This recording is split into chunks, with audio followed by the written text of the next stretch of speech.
Hi, this is Paul, and this is Rough Draft for Sunday. And this is going to be a very rough draft, just because of the way this week worked out. And sometimes drafts are rougher than others, and there's more work I have to do on the sermon between Friday and Sunday. But this is part of the process, so we're going to do it. It's kind of hard sometimes preaching after you had a sermon that you thought went really well. And you do another one, and it's like, oh, I want this one to go well too. They don't all go well. Last week we had the woman with a hemorrhage who was picking Jesus' miracle pocket by faith. She heard about Jesus and came up behind him in the crowd and touched his cloak, for she said, "If I but touch his clothes, I will be made well." We wondered, would Jesus respect such a thing? But he turns to her and he says, "Daughter, your faith has made you well. Go in peace and be healed from your disease." This woman is using Jesus as a tool to get better, and he doesn't express annoyance at that. He welcomes her, which is astoundingly generous. Now, I had a conversation with Paul Anleiter. I always put an extra T in there. I don't know why. And we talked about basically modern, charismatic, Pentecostal movement and a bunch of the things that go on there. And there's this undertone that happens in this movement that if you're not healed, it's your own fault. That faith is this work that we must accomplish, otherwise God can't give us what we need. The flip side of that being, well, if you do believe it hard enough, then God will give you whatever you ask for. In the verses of the Bible that would very much lead you to believe that. And so then God somehow becomes this machine that we can engage, and by doing this little psychological exercise, we can secure for ourselves whatever we want, and it becomes basically a Christian equivalent of all sorts of other ideas, often that come from the New Age, the law of attraction, and it's just sort of a Christian version of this. Then you've got the other side, which are the skeptics, and the manual for believing atheists said faith is belief without evidence. And there are how many videos where this thing gets trotted out. And a little later in the book, there's this admonition that don't use this word faith in any other way but for religious belief, and that will somehow help the cause of turning people from this mental illness called religion. But that really doesn't work. Fiat currency, every dollar in your pocket works on faith. These are not gold certificates, as if gold were use of gold for money required any less faith than use of greenbacks. This is faith in the United States government, and you can't point to the United States government. You can point to buildings, you can point to politicians, you can point to documents, but the United States government is not a physical thing, it's a relational thing. And Uncle Sam is a real person, like Santa Claus isn't a real person, but he's real enough for you to pay your taxes to. And so, this argument that faith is this thing that's completely alien to us and we don't actually use it every day of our life. And if you follow my other videos, the world is just way too complex to live in without faith in just about everything. It's just how we have to work in this world because of, if you look at the Vervaeke stuff I do, I'm not going to talk about this on Sunday morning, the combinatorial explosion. There's just way too much stuff, and you don't have time in your life to figure everything out and deduce everything down to some first principle. Life simply doesn't work that way. Now, this week's story is just as strange as the last story. There's a reason that the Bible is so bottomless, because all the king's scholars and all the king's men just can't seem to fathom the Bible completely. He, meaning Jesus, left that place and came to his hometown, and his disciples followed him. On the Sabbath he began to teach in the synagogue, and many who heard him were astounded. They said, "Where did this man get all of this?" Hearing his words. "What is this wisdom that has been given to him? What deeds of power are being done by his hands?" Is this not the carpenter? Now, a lot of scholars have detected derision in this. The son of Mary, there's more derision in that, because usually the practice was you identify him by the father. And this leads to all sorts of rumors about, well, what are the circumstances about Jesus' birth, really? It's the son of Mary and the brother of James and Joseph and Judas and Simon. Now again, if you needed examples of how commonly repeated names were, there's a string of them. And are not his sisters here with us? And they took offense at him. And a word is used. He becomes a stumbling stone. There's a snare, there's a trap, and we're trying to figure out what exactly is the nature of this trap, and whose responsibility is this trap, and why have they fallen into it? And the passage only gets stranger. Then Jesus said to him, Prophets are not without honor except in their hometown and among their own kin and in their own house. Well, this is a proverbial saying, and now Jesus applies it to himself. And he could do no deed of power there, except that he laid his hands on a few sick people and cured them. Well, that's all. But what's going on there? And notice that the people are sick. And so that's important. We're going to pay attention to that. And he was amazed at their unbelief. Now, I shouldn't have taken that slide out. Belief and unbelief come up in Mark, and almost right away when they brought the paralytic to Jesus, he saw their faith and he says, your sins are forgiven. Wow.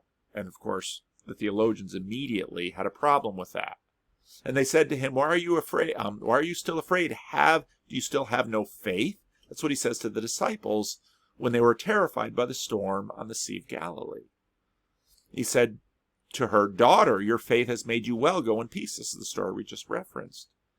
He said to them in chapter 10, go, your faith has made you well. He says that to lepers. Jesus has faith in chapter 11. Have faith in God.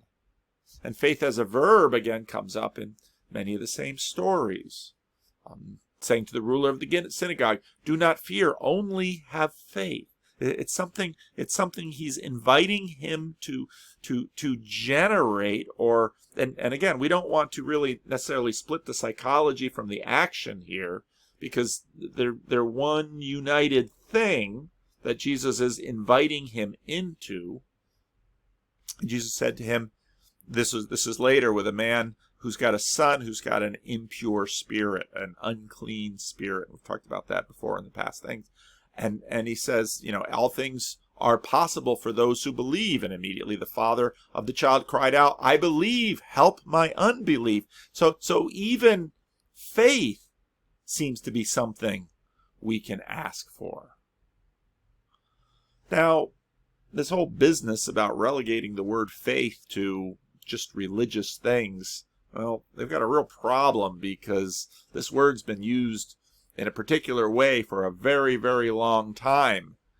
And the first instances of the word, at least in Greek, had everything to do with reliability. And it was often confidence in a weapon or confidence in skill with a weapon. And a faithful, in fact, all of this stuff really comes through today. A faithful servant performs their duty and they're obedient. It had to do with the focus that this faith was upon, the trustworthiness. It was sort of a middle space between the person and the future through someone or something else.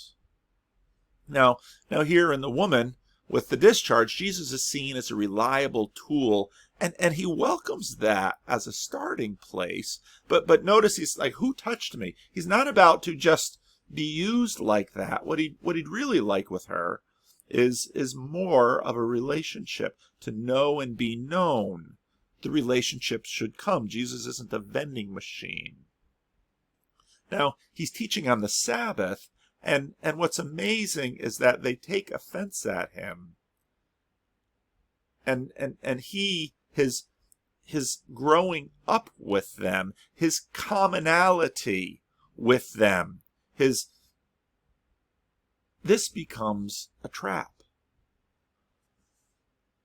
And he could do no deed of power except lay hands on a few sick people and cure them, as if this is a small thing.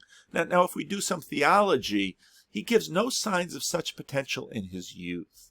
This is going to ring a lot of theological bells all over the place about adoptionism and some of these things that church councils and church fathers had worked out. But this framed him in the minds of the people. And what seems to be important is that this framing is communal. Why was he so common? Why the transformation?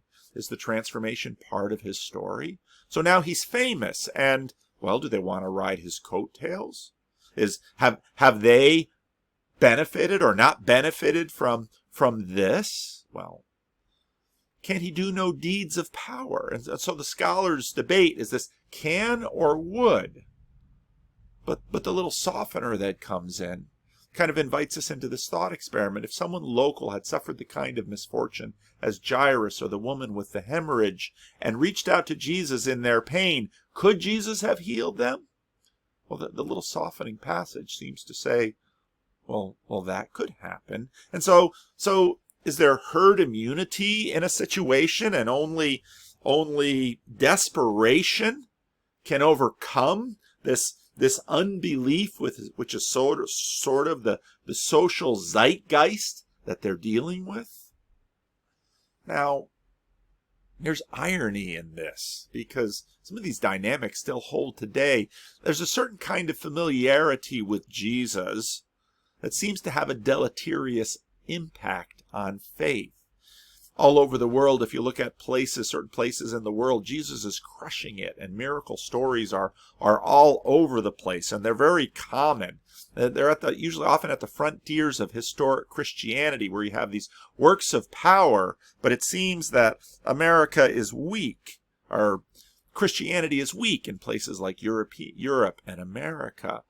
But the exceptions to this, as shown by Chris Arnade's book Dignity, I mean, he's someone from front row America who goes to the homeless and the people living in what he called back row America. And one of the things that really struck him in his journey from front row America to back row America, from sort of middle class to elite front row, from sort of lower middle class to bottom back row, is the ubiquity of faith. Now, that would certainly lead us to believe that faith isn't something like wishful thinking. Might lead us to believe something like C.S. Lewis's quip that pain is God's megaphone for a deaf world. Might imagine that desperation is something which can actually break through the herd immunity.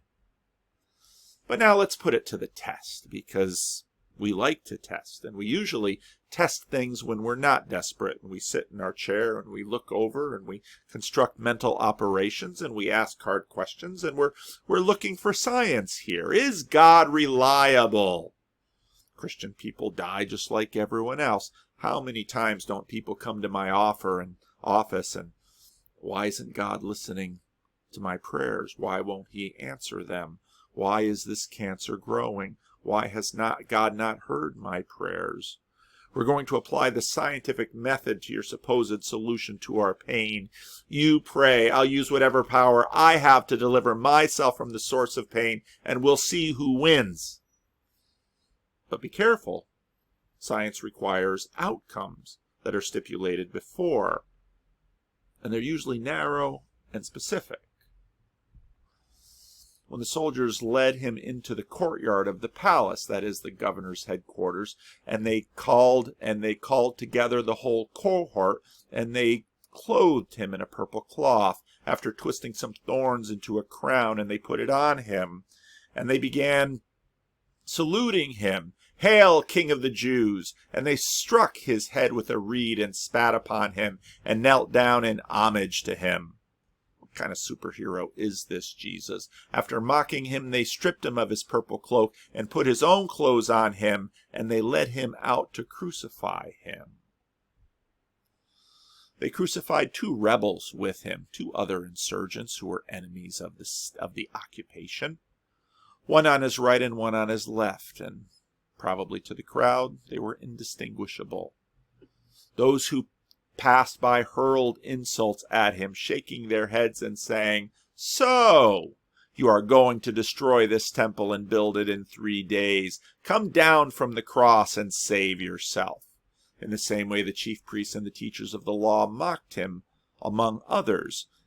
"He saved others," they said, "but he can't save himself. Surely this is the proof.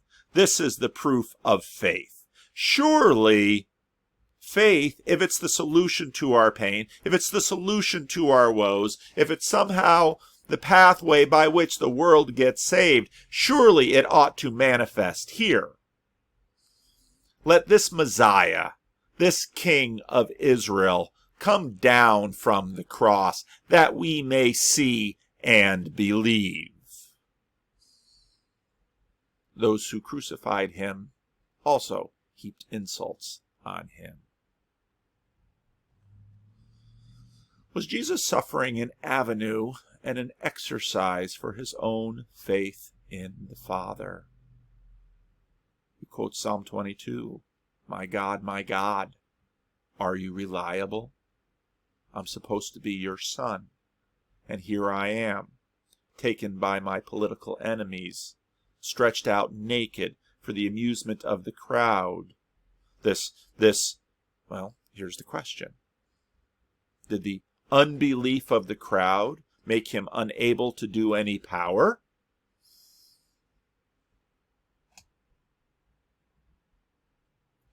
Was it something else that held him back from the displays in the same text? What is it that happened there? Was he saving others, he who couldn't save himself? Or was he staying there, not saving himself in order to save others? Isn't that the pattern of most things in this world? The parent saves the child at the cost of themselves. We save others by not saving ourselves. We suffer on behalf of the others in small and great ways. Where will this test lead? Faith is about the reliability of its focus. That word goes all the way back to the beginning of the use of the word in Greek. Faith is connected with groups on both sides. Isn't that interesting how we're not disconnected from each other? There's a herd immunity on both sides of this, perhaps. Faith is something that can transcend the outcomes you imagine to be essential to your story as you see it. It is not wishful thinking. Faith is a gift that God gives, usually accompanied by pain and loss. You see, in many of these stories, the opportunity for growth of faith is set up by circumstances beyond their control, and I should probably add, unwelcome. It is presented as an opportunity to walk through a painful and scary door into something beyond our sight. It's interesting how Jairus humbled himself for the love of his daughter. How the woman, well, she first kind of stole it, but then she humbles herself to tell the truth to Jesus and is welcomed with relationship.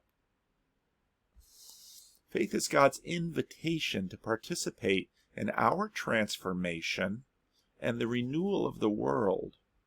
Crucifixion and resurrection is that story. Because the story of Jesus' resurrection is not simply the story of one man coming back to life, even with the story of Lazarus or Jairus' daughter.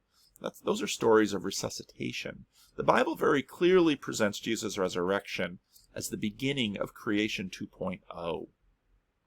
And faith seems integral to that transformation. Faith is how we grow, and what we become. We become reliable and trustworthy, but faith has everything to do with the target. Faith is this in-between space where things are transformed by faith, the reliability of its focus, which is God in Jesus in these stories, is manifest to the world.